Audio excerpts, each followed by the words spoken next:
Well, thanks everybody for coming. This is a real honor and pleasure for me to be able to come do this, and a different kind of talk than I usually give. So I spent some time putting this series together, and the first part is what is roughness, then we talk about measurement, and then calculations. All right, so I'm Chris Brown and from WPI. And I'm going to start off with a couple little ads for WPI. And in particular, in just a month, we're going to have our second seminar on surface metrology for the Americas. It's actually continuing a series that we started on International Conference on Surface Metrology. And the emphasis is going to be on education. We'll have 2 days of tutorials and a day of a workshop and a day of standards meetings. And there'll be triple sessions of tutorials. We have stuff that will be material for all levels of users, from people just starting with surface metrology to advanced. And WPI is home to one of the 3 labs of its kind in the United States, academic labs, that is dedicated to fundamental work on and standards on surface metrology. So we're looking for people to partner with, and we're very happy to have Olympus as one of our partners. So in this talk, I want to discuss the advantages and importance of understanding roughness, and have some look at current and future perspectives. So surfaces cover everything. Roughness is important. And manufacturing is often about getting the surface you want with the properties you want, roughness being one of those important properties. And so that's what we're doing in manufacturing. One of the questions, though, that is worth looking at is what is roughness and who decides? So when a product is designed, the designer can specify the roughness of the part. Then it goes to manufacturing, they have to try to manufacture that. And then when it goes to quality assurance, somebody's got to measure it and verify it. So why is there roughness? Why don't we just make everything smooth? Well, part of it is cost limitation. To drive the sort of smooth surfaces down to lower levels costs more money, but lots of times we don't know what we want in a surface either, and it's always had the roughness, and so we're not sure what's going to happen if we eliminate that. So how can roughness be valuable? Well, it helps with things like adhesion, friction, lubrication, aesthetics, cleanability, seals. It's important. Here's a list that I've been putting together, and it's by no means comprehensive, of all the things that can be influenced by roughness. And some of these we've done some research on. Some we'd be delighted to have partners to research these things with. And if you've got some additions to the list, I'd love to hear about them. I'm sure there's more. Design is primarily done with form, and it's usually done with smooth, sort of what we call Euclidean shapes, because if we magnify them enough, we find they're spheres or cylinders or flat surfaces. But the surface texture or the surface roughness also needs to be designed.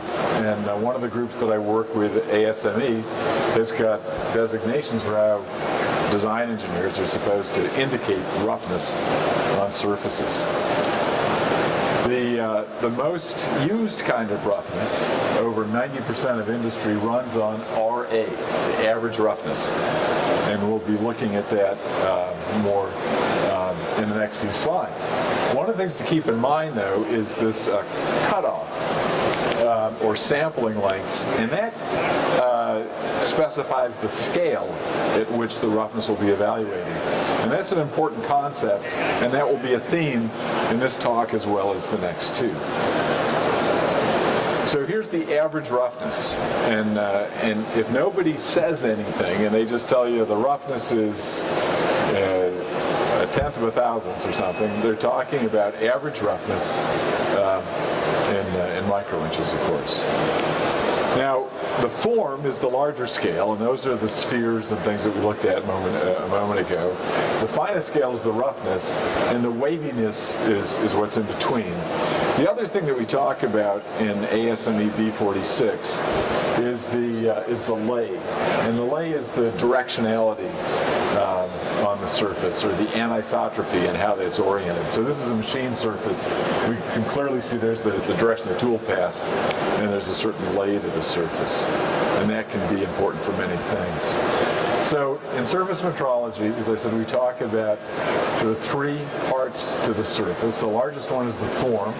So that might be cylindric, as in this part that we're looking at. Finest is the roughness, and intermediate is the waviness, and that's the way it can get broken down. Now, for the designer, they would like to know the relationship between the performance and the roughness. And so there might be some sort of curve that looks like this, and some sort of equation you can work with where the performance is some function of the roughness. Now, there's lots of different forms that this relationship might take. So here it looks like the rougher the better in terms of the performance. Quite often it's the other way around. We think the smoother the better for the performance. And then but oftentimes it's much more complicated. And we start thinking about the smoother the better for the roughness, and then there's some tricky things like friction, where if it gets too smooth, it's not going to be as good. So smoother is not always better, and this is why we're seeing double-sided tolerances on roughness. So here's an example of a rough surface, and this has been finished by lapping. And one of the interesting things you can see on this is it looks like we can see individual grains on this surface. And this is a surface that has been measured with an Olympus confocal microscope, and it's a valve seat. And so one of the questions you'd have is, well, how is this going to work for sealing? And what other kinds of properties or what other kinds of finishing might we use on this? So almost any kind of manufacturing you do is going to influence the roughness. And so trying to understand these relationships and how they'll impact the surface, as well as how the surface impacts the performance, is an important part of being able to design these things. Now, quite often, when we take a look at some manufacturing process variable, like feed or grit size or something, there's a relationship between that and the resulting roughness, and often it takes a form that looks something like this, or might see how that's generated. Now, the stuff that we see in all the textbooks, and that's the peak to valley roughness, is a function of the feed and the tool nose radius. So that can give us a kind of first indication about the roughnesses. And now the question is sort of what is the limit of the domain of applicability on that? So the development of this is actually pretty simple, and it's an approximation. But we're really dealing still with Euclidean kinds of things, and not with something that we'd always intuitively call roughness, because that looks like a very predictable shape, and in fact the tool nose might actually be useful. And here's an example of this with a 4mm radius tool, and I forgot what the feed is on this. But this is what we looked at before, and you can see the feed marks, but inside the feed mark it isn't perfectly smooth, and there's all kinds of things that are influencing it. Here's a part that was polished and then put in a tumbler made by Bel Air, and we can see the progression with time in that tumbler. So these tumblers are intended to remove burrs and put on a non-directional or isotropic kind of surface finish. And here's another example of this. One of the things too that when you put a part in a mass finisher like this is you can take corners off, and that's often what the intention is. So here's an example of what we did. This is also measured with an Olympus confocal microscope. And one of the great things about this, and the neat thing that we're seeing now in surface metrology, is that we can image these edges and trace the evolution of an edge through a manufacturing process like this. And so that's often very revealing. When you think you've got a really nice edge, you can put it under there and you can see how much room there is for improvement. Let's go back for a moment to a turned surface, and I'll be in the measurement talk at 1 o'clock, I'll be talking a little bit more about comparing profiling and 3D measurements. But if we just take a look at a profile, and these are the most common things that are done today, we say there's essentially the measured leveled profile.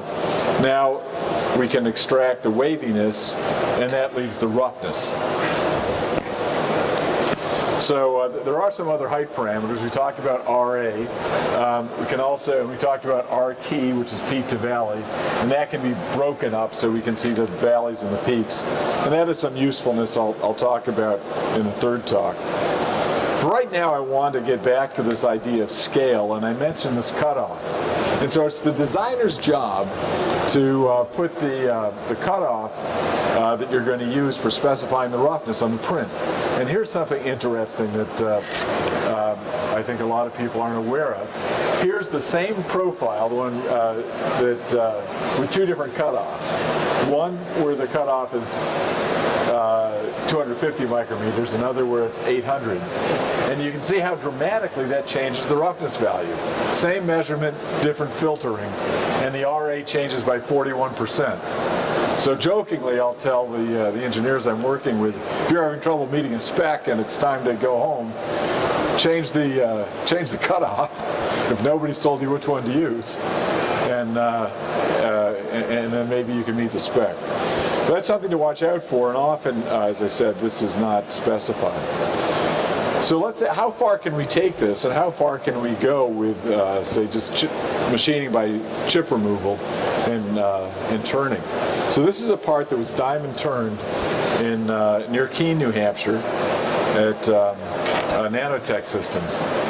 And so they faced it first, and then they put on a series of grooves as a kind of demonstration project. One of the interesting things actually you can see on this is different colors. And these colors are not from pigments, but these are from light interacting with a very precisely made surface. And actually you can see some more of that green there and blue and those things.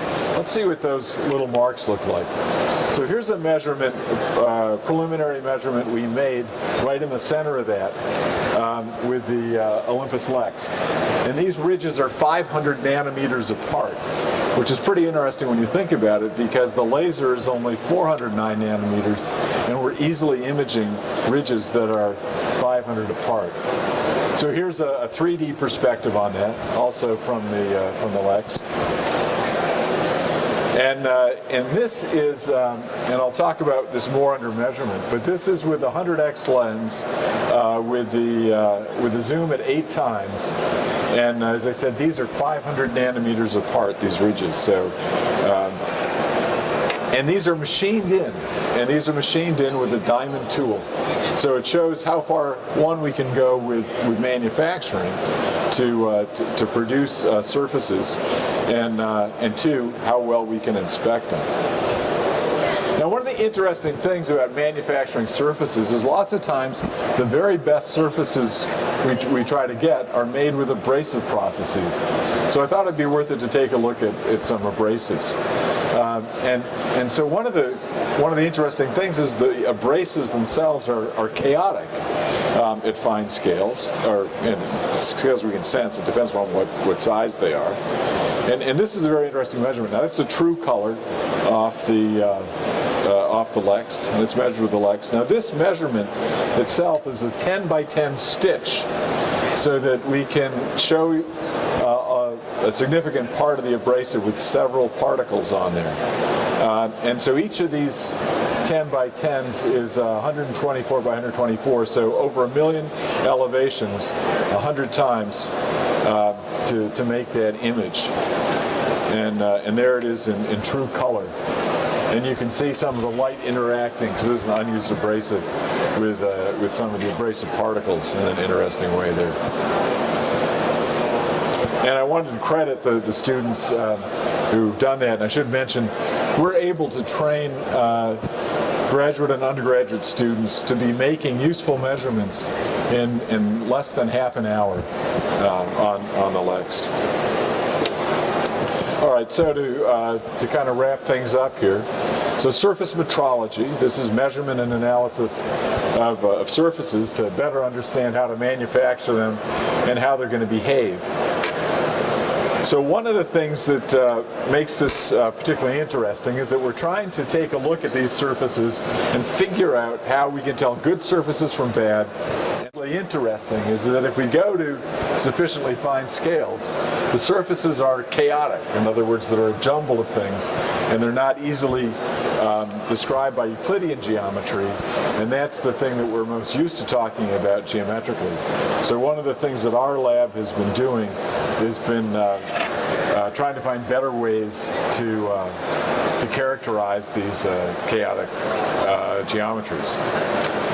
So what are we seeing in manufacturing surfaces? Well, as I showed you, the trend is towards greater control in the surface formation and try to push the form in Euclidean shapes to finer scales, like we saw those 500 nanometer grooves. And what this is, or the other thing we're seeing is greater sophistication in the measuring and analyzing of these surfaces. And so what are the needs here? Well, we need a better understanding of the processes and the tool workpiece interactions and the performance. And this can come from this greater sophistication. So I want to acknowledge some of the people that have been helping the lab, especially Olympus, DigitalServe, who makes software for doing analysis that we use, and some of the companies that have been supporting some work in the lab, like Sufina for super finishing, Metso that make valves, and I'll talk in the third of this series a little bit about some of the software that we've developed. So I want to thank you for your attention, and I'd like to point out that if you're interested in a possible graduate certificate program in surface metrology or abrasive processes, let me know about this, because we're thinking of putting some of that together at WPI. Well, thank you very much. Yeah, I think we're, is the level right? Level's good? All right, are we ready to go? You should get one of those. Yeah, all right.